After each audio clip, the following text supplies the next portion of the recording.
Ano Bíblico, Êxodo capítulo 10. Oitava praga, gafanhotos. O Senhor disse a Moisés: Vá falar com o faraó, porque ele endureciu o coração e o coração de seus oficiais, para que eu faça estes meus sinais no meio deles. E para que você possa contar aos seus filhos e aos filhos de seus filhos como zombei dos egípcios e quantos sinais fiz no meio deles, e para que vocês saibam que eu sou o Senhor.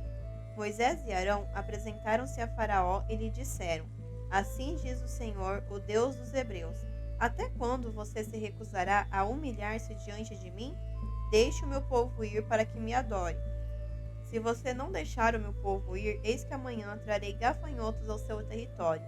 Eles cobrirão de tal maneira a face da terra que não será possível ver o chão. Comerão o restante que escapou, o que restou depois da chuva de pedras, e comerão todas as árvores que crescem no campo. Os gafanhotos encherão as suas casas, as casas de todos os seus oficiais e as casas de todos os egípcios, como nunca viram os seus pais, nem os seus antepassados, desde o dia em que se estabeleceram na terra até o dia de hoje. Moisés virou-se e saiu da presença de Faraó. Então os oficiais de Faraó disseram: Até quando este homem será um perigo para nós? Deixe essa gente ir para que adorem o Senhor, o Deus deles. Será que o rei ainda não sabe que o Egito está arruinado? Então Moisés e Arão foram conduzidos à presença de Faraó, e este lhes disse: Vão e adorem o Senhor, o seu Deus, mas eu gostaria de saber quem são os que irão.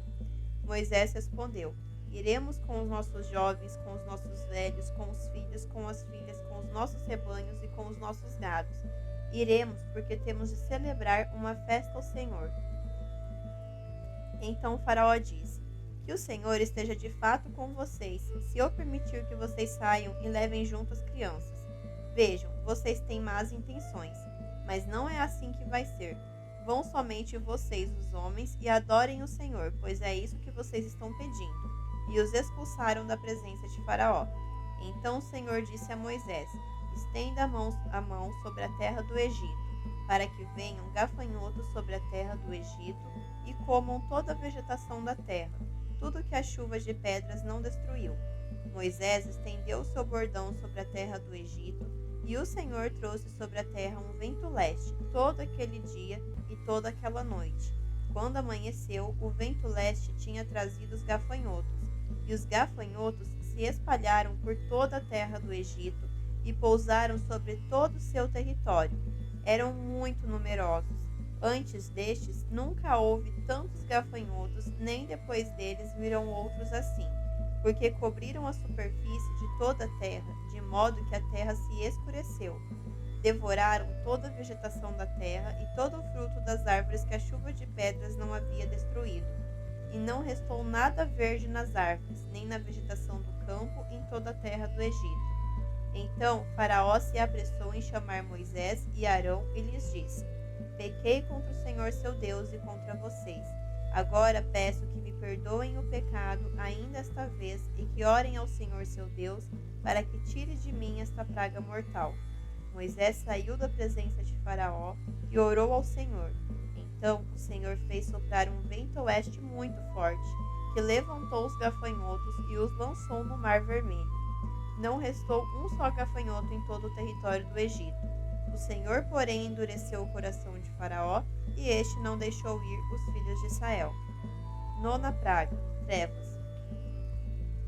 Então o Senhor disse a Moisés: Estenda a mão para o céu, e virão trevas sobre a terra do Egito, trevas que se possam apalpar. Moisés estendeu a mão para o céu, e houve trevas espessas sobre toda a terra do Egito durante 3 dias. Os egípcios não podiam ver uns aos outros, e ninguém se levantou do seu lugar durante 3 dias. Porém, todos os filhos de Israel tinham claridade nas suas casas.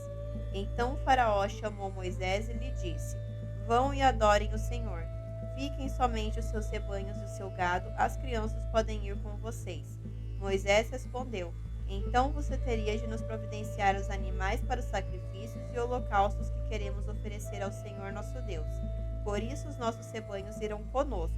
Nenhum casco de animal ficará para trás, porque temos de escolher alguns para oferecerem sacrifício ao Senhor, nosso Deus. e enquanto não chegarmos lá, não saberemos com que animais teremos de adorar o Senhor. O Senhor, porém, endureceu o coração de Faraó, e este não quis deixá-los ir. Faraó disse a Moisés: Saia da minha presença e tenha cuidado para nunca mais aparecer aqui, porque no dia em que você tornar a ver o meu rosto, será morto. Moisés respondeu: Como queira, nunca mais tornarei a ver o seu rosto.